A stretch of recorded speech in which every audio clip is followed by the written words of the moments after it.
Hello friends, mission IAS में आपका स्वागत है। आज हम विजन आईएएस के 27 एंड 28 दिसंबर वाले डेली करंट अफेयर्स डिस्कस करेंगे। So friends, let's move to the first article. Basically CAG ने आरबीआई से पोस्ट रिकैपिटलाइजेशन बैंक स्टेटस पिछले 5 साल के मांगे हैं। क्या कंटेक्स्ट है, हम इसके बारे में जानने का प्रयास करेंगे। बेसिकली ये जो आपने भी सुना होगा कि गवर्नमेंट ऑफ इंडिया पिछले कुछ सालों से बैंकिंग सेक्टर को रिकैपिटलाइज कर रही है और आप देख सकते हो यहाँ पर 2015-16 से 2019-20 के बीच सेंटर ने 3.56 ट्रिलियन रुपीज इन्फ्यूज किए हैं बैंक रिकैपिटलाइजेशन के रूप में into the state run bank यानी कि जो नेशनलाइज बैंक है, चाहे वो पीएनबी हो, एसबीआई हो, ये सब बैंक्स में। तो बात ये निकल कर आ रही है कि ये जो मनी दिए गए इस पीरियड में पब्लिक सेक्टर बैंक्स को as a part of recapitalisation, वो सही तरीके से यूटिलाइज हुए या नहीं हुए, इसका एनालिसिस सीएजी के द्वारा किया जाएगा और इसी के लिए आरबीआई से सीएजी ने डाटा मांगा है। एक प्रकार से इस इनिशिएटिव को फर्स्ट स्टेप माना जा रहा है towards sizing the true value of these banks ahead of the privatisation, यानी कि जो नेशनल गवर्नमेंट है वो बैंक को प्राइवेटाइज करने का भी प्रयास कर रही है। तो सीएजी अगर प्रॉपर एनालिसिस करता है तो डेफिनेटली इन बैंकों का ट्रू वैल्यू कि आखिरकार ये कितना एसेट है इन बैंकों का, और उन्होंने साथ ही साथ it will bring uniformity in the standards for recapitalisation, यानी कि रिकैपिटलाइजेशन के स्टैंडर्ड्स में भी यूनिफॉर्मिटी आएगी अगर सीएजी प्रॉपर एनालिसिस या फिर ऑडिटिंग करता है। तो हमने बात की कि 2015-16 से 2019-20 के बीच सेंटर ने 3.56 ट्रिलियन रुपीज इन्फ्यूज किए हैं। इससे पहले भी सीएजी ने रिकमेंड किया था कि there should be an effective monitoring system in the public sector banks so that जो बैंकिंग रिकैपिटलाइजेशन या कैपिटल इन्फ्यूजन का इंटेंडेड ऑब्जेक्टिव्स है उनको फुलफिल किया जा सके। बैंक रिकैपिटलाइजेशन के बारे में मैंने पहले भी बात की है। इसके तहत क्या होता है कि जो भी पब्लिक सेक्टर बैंक्स होते हैं उनके अंदर जो गवर्नमेंट होते हैं वो कैपिटल इन्फ्यूज करती है। कैपिटल इन्फ्यूज करने का मतलब है मोर मनी इन्हें प्रदान करती है, सो दैट आरबीआई के गाइडलाइंस को वो कंप्लाई कर सके। आरबीआई के गाइडलाइंस कहने का मतलब ये है कि जैसे बासेल नॉर्म्स हो जाते हैं, तो हर बैंक को बासेल नॉर्म्स फॉलो करने हैं और उसके लिए कैपिटल जरूरी होता है। दैट्स व्हाई बासेल नॉर्म्स के तहत certain amount of capital reserve को मेंटेन करने पड़ते हैं। अगर उससे नीचे रहा तो बैंकों को चार्ज देने पड़ते हैं या फिर पेनल्टी पे करनी पड़ती है, इसलिए ये कैपिटल बैंकों के लिए जरूरी होते हैं। साथ ही साथ जो कैपिटल होता है बैंकों के पास, उसकी मदद से वो अपने क्रेडिट एक्सपेंशन करते हैं, साथ ही साथ इंटरेस्ट अर्न करते हैं। जब वो क्रेडिट देंगे तो इंटरेस्ट भी अर्न करेंगे, साथ ही साथ अपने बैलेंस शीट को इम्प्रूव करते हैं सो दैट ये इकोनॉमिक एक्टिविटीज ड्राइव कर सके। अगर ये इनके पास कैपिटल होगा नहीं तो क्रेडिट नहीं दे सकते, क्रेडिट नहीं देंगे तो फिर जो भी इकोनॉमिक एक्टिविटीज हमारे देश में होनी चाहिए, जैसे कि कोई भी इंडस्ट्री ओपन करना चाहता है उसको लोन लेने की जरूरत है, बैंक लोन नहीं देगी अगर कैपिटल उनके पास एडिक्वेट न रहा। तो इसके कारण हमारा इकोनॉमिक एक्टिविटीज को प्रभावित किया जा सकता है। क्या कंसर्न है बैंक रिकैपिटलाइजेशन के लेकर, उसकी बात करते हैं। सरकार ने 1990s में भी रिकैपिटलाइजेशन किए थे, 2000 में भी रिकैपिटलाइजेशन किए थे, लेकिन इससे मोरल हजार्ड प्रॉब्लम क्रिएट हो गया था। क्या मतलब है मोरल हजार्ड प्रॉब्लम का? तो बेसिकली इसके तहत बैंकों के एटीट्यूड में परिवर्तन देखने को मिला था। बैंकों को लगने लगा कि हमें और ज्यादा रिस्कियर लैंडिंग करनी चाहिए, बिकॉज गवर्नमेंट तो है ही हमें बेल आउट करने के लिए, हमें बचाने के लिए। अगर लोन फेल भी हो गए तो भी सरकार हमें एक्स्ट्रा कैपिटल इन्फ्यूज कर हमें प्रोटेक्ट करेगी, कोई दिक्कत की बात नहीं। तो इसी को हमने मोरल हजार्ड प्रॉब्लम की समस्या कही थी, जिसके तहत रिस्कियर लैंडिंग बैंकों के बढ़ जाते हैं। साथ ही साथ जो टैक्स पेयर्स का मनी होता है सिंपली कैपिटलाइजेशन के रूप में पंप किया जाता है in order to just keep them alive. Let's move to the next article friend. It is about हाल ही में मिनिस्ट्री ऑफ होम अफेयर्स ने कहा है कि अप्रोक्स 4000 लेफ्ट विंग एक्सट्रीमिस्ट इन्होंने 3 स्टेट्स में सरेंडर किए हैं। In response to right to information query, MHA ने कहा है कि 4122 extremist surrendered in Odisha, Chhattisgarh, Andhra Pradesh during 2014 to 2020। हम जानेंगे और अन्य इंफॉर्मेशन के बारे में जो एमएचए ने रिलीज किए हैं। तो basically Chhattisgarh most affected area है as far as encounters between security forces and ultras are concerned. During the past 6 years there has been a steady decline in the activities of left wing extremists in the region। ये याद रख सकते हैं कि पिछले 6 सालों में study decline देखने को मिला है in the activities of left wing extremist. Left wing extremist related menace is prevalent now in 46 districts from 61 districts in 2019। Government approach to deal with LWE in a holistic manner in the areas of security, development, ensuring rights and entitlements of local communities, improvement in governance and public perception management। अब हम बात करते हैं कि आखिरकार ये high rate of surrender क्यों हो रहा है। तो बेसिकली गवर्नमेंट के ही ये अप्रोच है और क्या क्या गवर्नमेंट अप्रोच अपना रही है इसके बारे में बात करते हैं। तो सरकार सरेंडर एंड रिहेबिलिटेशन पॉलिसी लेकर आती है नक्सलाइट्स के लिए in the affected area, that's why ये लोग सरेंडर करने का प्रयास कर रहे हैं। साथ ही साथ स्पेशल इंफ्रास्ट्रक्चर स्कीम भी लेके आ रही है जिसके तहत फोर्टिफाइड पुलिस स्टेशन कंस्ट्रक्ट किए जा रहे हैं in the left wing extremist affected state. Along with civic action plan चलाए जा रहे हैं सो दैट जो सिक्योरिटी फोर्सेस और लोकल पीपल के बीच जो गैप्स होते हैं उनको एक प्रकार से खत्म किया जा सके। कैसे खत्म किया जाएगा, जब इन दोनों के बीच पुलिस और जो लोकल पीपल्स के बीच पर्सनल इंटरेक्शन होते हैं। along with monitoring of aspirational district program in 35 left wing extremist affected district as well as Samadhan doctrine। So let's move to the next article friend। It is about National Jal Jeevan Mission। इन्होंने innovation challenge launch किया है for developing portable devices for testing water. तो water test करने के लिए जल जीवन mission ने इनोवेशन चैलेंज लॉन्च किया है सो दैट पोर्टेबल डिवाइसेस तैयार किए जा सके। It has been launched in collaboration with department of promotion of industry and internal trade. तो इसे DPIIT के कोलैबोरेशन के साथ मिलकर लॉन्च किया गया है। क्या ऑब्जेक्टिव है, तो इसका objective basically cost effective solution प्रदान करना कि हम ऐसे पोर्टेबल डिवाइसेस जो कॉस्ट फ्रेंडली हो उसको डेवलप करें जिसका इस्तेमाल हाउस होल्ड भी कर सके to test the drinking water quality. आपको पता है भारत में ड्रिंकिंग वाटर क्वालिटी एक बहुत ही बड़ी समस्या है और उसके लिए एक जरूरी होता है कि वाटर क्वालिटी की टेस्टिंग हो सके, लेकिन टेस्टिंग काफी ज्यादा कॉस्टली होती है और इवन कई स्टेट या डिस्ट्रिक्ट में वो अलाउ भी नहीं होते हैं। इसलिए ये अगर कॉस्ट इफेक्टिव सॉल्यूशन होगा तो डेफिनेटली हर हाउस होल्ड वाटर क्वालिटी को टेस्ट कर सकेंगे। Along with it aims to ensure that water sources are tested at various locations, thereby helping the policy framework to design programs which addresses the water contamination issue। तो policy framework को भी मदद करेगा एक प्रकार से सो दैट वो programme बनाए जो वाटर कंटेमिनेशन इश्यूज को हैंडल करे। वाटर क्वालिटी टेस्टिंग एक one of the priority area है अंडर द जल जीवन mission and the idea is to make reliable and trustworthy arrangement of portable supply। ये जो कॉन्टेस्ट हुआ है वो 3 टाइप्स ऑफ डिवाइसेस के लिए होगा। पहले बात devices which will be capable of checking 13 water quality parameter. तो 13 वाटर क्वालिटी पैरामीटर्स को ये डिवाइसेस चेक करने का क्षमता रखेंगे।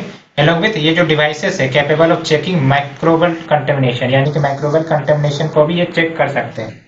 along with वैसे डिवाइस जो 1 और मोर पैरामीटर्स को भी चेक कर सकते हैं। तो ये कंटेस्ट 3 टाइप ऑफ डिवाइसेस को डेवलप करने के लिए ऑर्गेनाइज किए जा रहे हैं। मिनिस्ट्री ऑफ जल शक्ति जल जीवन मिशन को इम्प्लीमेंट कर रही है, ये याद रखना है, जिसका एम है पोर्टेबल ड्रिंकिंग वाटर प्रदान करना in adequate quantities of prescribed quality, यानी कि क्वालिटी तो हो ही हो, क्वांटिटी भी हो on regular and long term basis.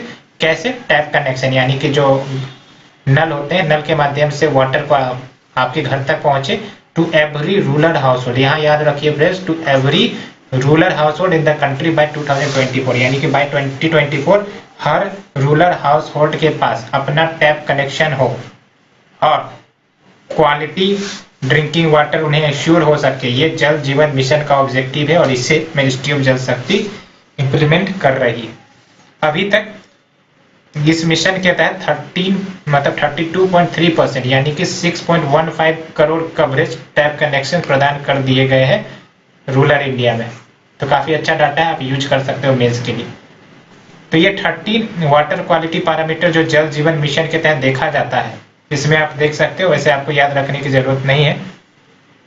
PH value, total dissolve solids जो होने हैं ये होने चाहिए, टर्बिडिटी, क्लोराइड इतने होने चाहिए, along with total hardness, sulphate, iron. तो सारे मिनरल्स के कंपोनेंट ये कंपोजिशन बता दिए गए हैं कि कितने होने चाहिए। फॉर एग्जांपल फ्लोराइड 1.0 mg पर लीटर होने चाहिए। तो ये आपको याद रखने की जरूरत नहीं है, लेकिन याद रखिए कि जल जीवन मिशन के तहत जो क्वालिटी मेजर कर दी जाती है वो 13 पैरामीटर्स के आधार पर की जाती है। Let's move to the next article. It is basically ministry of textile ने प्रोसीजर्स को स्ट्रीमलाइन किया है under amended technology upgradation fund scheme. हम बात करेंगे क्या है ये amended technology upgradation fund scheme के बारे में। ये जो चेंजेस किए गए हैं basically to expedite the clearance of backlog verification cases under the ATUFS pending due to pandemic. क्या चेंजेस किए गए हैं इसके बारे में बात करते हैं। फिजिकल वेरिफिकेशन की जो डेडलाइन है उन्हें एक्सटेंड कर दिया गया है after installation and commissioning of the machinery to claim subsidy. Minimum loan repayment period, चाहे वो MSMEs हो या फिर नॉन MSMEs हो, उसको रिवाइज किया गया 3 ईयर से 5 साल। हम बात करेंगे एमेंडेड टेक्नोलॉजी अपग्रेडेशन फंड के बारे में। बेसिकली एक credit linked central sector scheme है। तो ये याद रखना है कि सेंट्रल सेक्टर स्कीम है जो वन टाइम कैपिटल सब्सिडी प्रदान करेगा इन्वेस्टमेंट पर्पस के लिए in employment and technology incentive segment of textile value chain. Subsidy basically unit या एंटिटीज को दी जाती है through nodal finance institution and not through the state government. तो स्टेट गवर्नमेंट के माध्यम से नहीं बल्कि डेडिकेटेड नोडल फाइनेंस इंस्टीट्यूशन होते हैं और ये सब्सिडीज देते हैं। क्या ऑब्जेक्टिव है इस ATUFS स्कीम का? Ease of doing business promote करना देश में, to achieve the vision of general employment and promoting export, तो एक्सपोर्ट प्रमोट करना through make in India and zero effect and zero defect in manufacturing. इन सब objective को हासिल करना। साथ ही साथ फैसिलिटेट एगुमेंटेशन यानी कि इन्वेस्टमेंट फैसिलिटेट करवाना, प्रोडक्टिविटी बूस्ट करवाना, क्वालिटी इनहांस करवाना, एम्प्लॉयमेंट जनरेट करवाना, exports along with import substitution in the textile industry। तो ये कुछ ऑब्जेक्टिव्स हैं। along with to indirectly promote investment in the textile machinery manufacturing। तो इन्वेस्टमेंट प्रमोट करना टेक्सटाइल मशीनरी मैन्युफैक्चरिंग में, ये भी एक ऑब्जेक्टिव है। Let's move to the next news friends. It is about ministry of tribal affairs panel draft fresh guidelines for community forest habitat right. यानी कि जो मिनिस्ट्री ऑफ ट्राइबल अफेयर्स के panel है उन्होंने फ्रेश गाइडलाइंस कम्युनिटी फॉरेस्ट और habitat rights को draft किया है। क्या है ये ड्राफ्ट गाइडलाइंस, इसके बारे में जानेंगे। तो draft lines basically prepared by 2 committees formed by MOTA। MOTA ने 2 कमिटी बनाया था, उसी ने ड्राफ्ट गाइडलाइंस को प्रिपेयर किए हैं इन फरवरी 2020। पहला है committee on management of community forest right और दूसरा है committee on habitat rights. Guidelines for CFR यानी कि community forest right aimed at creating a community forest resource management committee as an executive arm of ग्राम सभा in managing CFR area। यानी कि जो community forest areas है उनको manage करने के लिए community forest resource management committee को गठित किया जाएगा जो कि एक एग्जीक्यूटिव आर्म ही होगा ग्राम सभा का। अब गाइडलाइंस जो हैबिटेट राइट्स के हैं उनके तहत हैबिटेट राइट को डिफाइन किया गया है and provide a distinction between habitat rights and CFR। CFR की बात करें कम्युनिटी फॉरेस्ट राइट के बारे में, तो ये scheduled tribe and other traditional forest dwellers recognition of forest rights act 2006 के तहत ग्राम सभा को एम्पावर करता है कि वो अपने फॉरेस्ट को कंजर्व कर सके और मैनेज भी कर सके। यानी कि ग्राम सभा के पास पावर दिए गए कि जो भी फॉरेस्ट उनके एरिया में आते हैं उसे कंजर्व और मैनेज वही करे। CFR are rights important for securing livelihood of the forest community. तो CFR एक इंपॉर्टेंट राइट है जिसके मदद से जो फॉरेस्ट कम्युनिटीज होते हैं उनके लाइवलीहुड सिक्योर होते हैं। साथ ही साथ लोकल सेल्फ गवर्नेंस को स्ट्रेंथन करने में भी काम करता है, क्योंकि यही CFR को इम्प्लीमेंट कौन करता है? ग्राम सभा। Gram Sabha has a monitoring and controlling role in conservation and management of community forest resources, यानी कि community forest resources को manage और कंजर्व करने में ग्राम सभा का एक महत्वपूर्ण रोल होता है। कम्युनिटी फॉरेस्ट रिसोर्स का क्या मतलब हुआ? It means customary common forest land, एक प्रकार से कॉमन फॉरेस्ट लैंड होगा with in the traditional boundary of village, जिसमें रिजर्व फॉरेस्ट हो सकते हैं या फिर प्रोटेक्टेड एरियाज हो सकते हैं like national park etcetera, to which community has traditional access. Habitat right जो FRA के तहत है, यानी फॉरेस्ट राइट एक्ट के तहत जो हैबिटेट राइट्स है, are granted to particularly vulnerable tribal group. आप हमें बताइए पार्टिकुलर वल्नरेबल ट्राइबल ग्रुप के तहत कितने ट्राइब्स आ जाते हैं? And pre agriculture communities and it gives them access to the resources in the area recognised in their habitat. तो ये सब न्यूज़ है फ्रेंड। क्या ड्राफ्ट गाइडलाइंस है इसके बारे में हम बात करेंगे। इसके तहत ग्राम सभा को मोर पावर दिए जाएंगे in the management of community forest reserve and habitat rights. Financial independence, gram sabha की बात कही गई है। कैसे फाइनेंशियल इंडिपेंडेंस होगा? एक फंड एस्टेब्लिश किए जाएंगे जो जिसको मनी मिलेगा from the sale of forest produce, यानी कि फॉरेस्ट प्रोड्यूस जब बेचे जाएंगे या फिर कंपनसेटरी एफोरेस्टेशन फंड्स के तहत जो पैसे आएंगे उसकी मदद से फंड में पैसे जाएंगे और gram sabha community forest rights को इंप्लीमेंट करेगा अपने विलेजेस में। This draft guideline defines habitat as places where tribal and other traditional forest developers have ancient connections, चाहे वो स्पिरिचुअल क्षेत्र में हो, कल्चरल हो या फिर सोशल और livelihood matter. Distinction between habitat rights and CFR, क्या अंतर है? तो CFR यानी community forest right are more important for fulfilling the material needs of the community such as livelihood generation. Habitat rights include the entirety of the spiritual connection of belonging that a community feels with a landscape. So friends, let's move to the shorter news. It is basically about inner line permit. आपने भी ऐसे news के बारे में, ILP के बारे में जरूर सुना होगा। जैसे अगर कोई इंडियन सिटीजन है, उसे अमेरिका जाना है तो उनके लिए वीजा पासपोर्ट की जरूरत होती है। उसी प्रकार से ये inner line permit system Bharat के राज्यों में, कुछ राज्यों में लाया गया है। क्या है ये इनर लाइन परमिट, इसके बारे में बात करेंगे। तो basically it is an official travel document which are issued by the concerned state government so that कोई भी इंडियन सिटीजन अगर भारत के किसी प्रोटेक्टेड एरिया में जाना चाहता है तो उसे ILP लेना पड़ेगा for a limited period. It is obligatory for the citizen from outside those states to obtain a permit for entering the protected state, यानी कि कोई भी इंडियन सिटीजन उस प्रोटेक्टेड स्टेट में इंटर करेगा। फॉर एग्जाम्पल मणिपुर में अगर कोई इंडियन सिटीजन इंटर करता है तो उसे ILP लेने पड़ेंगे। अगर मणिपुर का ही सिटीजन है तो उसे तो लेने की जरूरत नहीं है, लेकिन कोई दूसरे राज्य का सिटीजन है, लेट्स से कि उत्तर प्रदेश का कोई सिटीजन है, वो मणिपुर में आना चाहता है तो इंटर करने के लिए उन्हें ILP लेना पड़ेगा। क्यों लाया गया है ये ILP? तो basically objective is to prevent settlement of other Indian nationals in ILP states, यानी कि इन स्टेट्स में इंडियन नेशनल सेटल ना करे, इसके लिए लाया गया। अब क्यों सेटल ना करे? So as to protect the indigenous population and their access to land, jobs, other facilities जो ये सब एंजॉय करते हैं उनको प्रोटेक्ट दिया जा सके। कहाँ कहाँ पर ILP सिस्टम मौजूद है इसके बारे में जानेंगे। तो मणिपुर, अरुणाचल प्रदेश, मिजोरम, नागालैंड ILP सिस्टम के तहत आता है, यानी कि हमें इन राज्यों में अगर इंटर करना तो हमें ILP सिस्टम परमिट लेना पड़ेगा। ये न्यूज काफी इंपॉर्टेंट है फ्रेंड्स।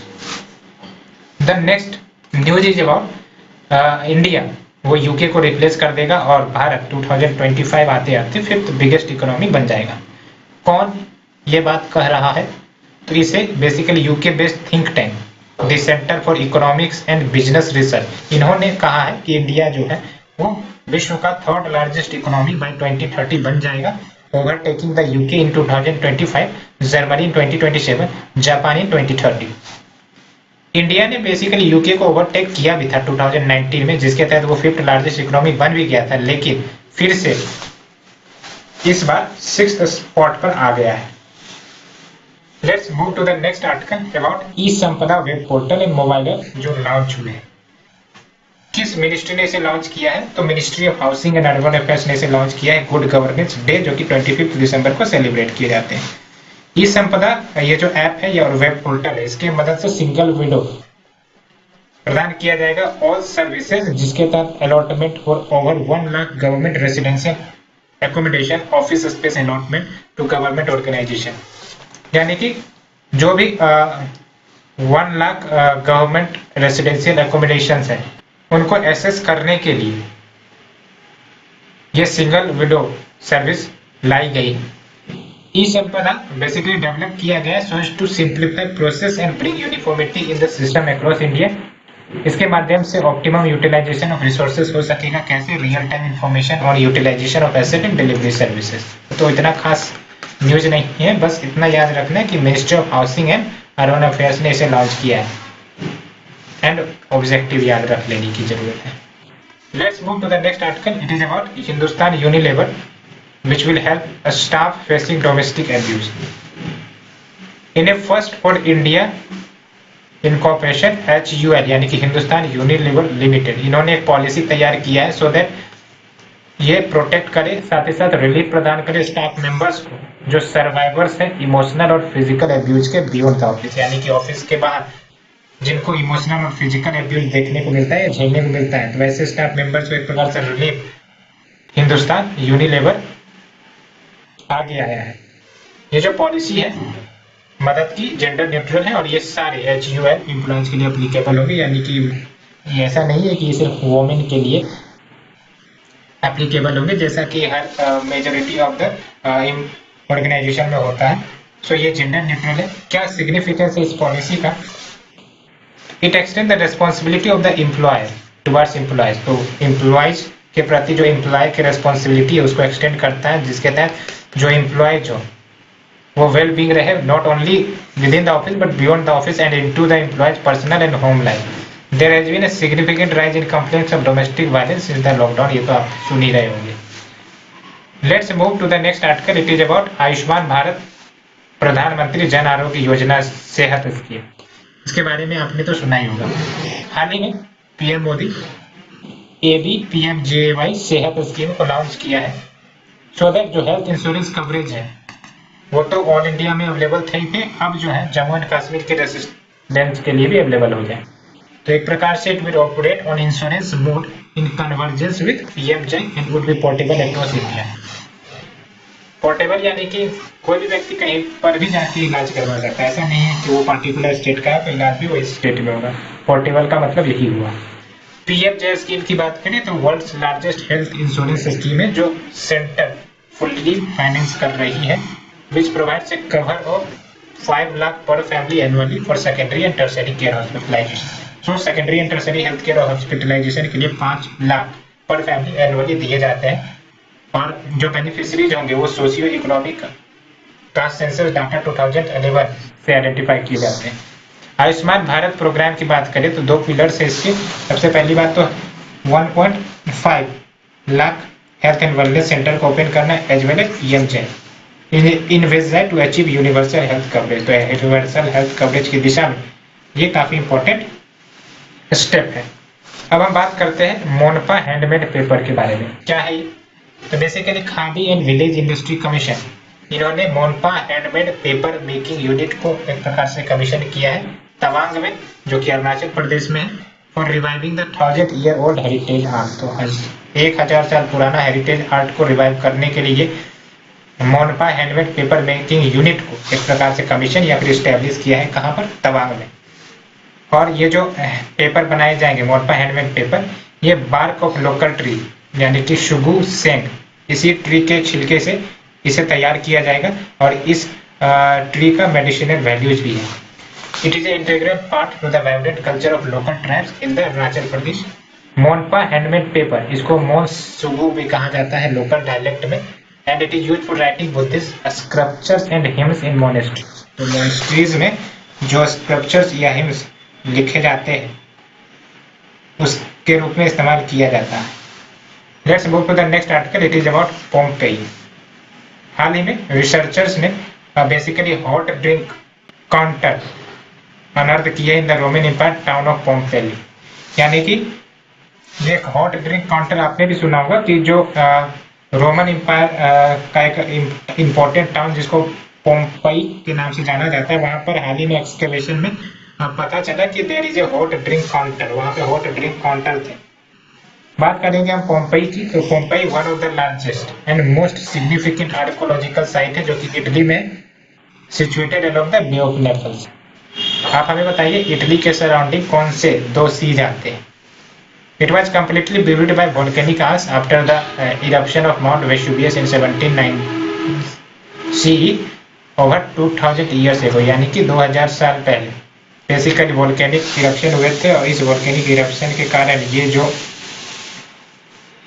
पोम्पई है और इसके तहत जो हॉट ड्रिंक काउंटर है ये एक प्रकार से कम्प्लीटली ब्यूरी हो गई थे और अब जाके इसे एक्सकेवेट कर लिया गया है। तो पोम्पई का लोकेशन इंपॉर्टेंट है और किस लिए ये फेमस है और ये हॉट ड्रिंक काउंटर कहाँ पर अनर्थ किया गया है ये भी इंपॉर्टेंट है, याद रखने की जरूरत है only for prelims point of view.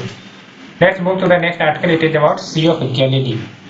C of Galilee जिसको लेक टिबेरियास भी कहते हैं या फिर लेक किनेरेट भी कहते हैं, is Israel's main source of fresh water. तो इजराइल को फ्रेश वाटर का मेन सोर्स क्या है? सी ऑफ गैलिली, यहीं से इनको फ्रेश वाटर मिलते हैं। The lake lies in the northern Israel, तो northern Israel में ये लेक लाई करता है between the occupied Golan Heights and the Galilee region।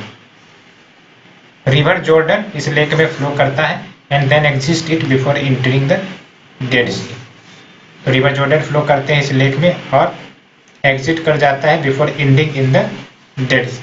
तो फ्रेंड्स ये थी हमारी आज की न्यूज, होप आपको ये पसंद आ रही होगी एंड अगर आपको पसंद आ रही है तो प्लीज़ लाइक शेयर और सब्सक्राइब जरूर करें। Thank you friend, thank you very much.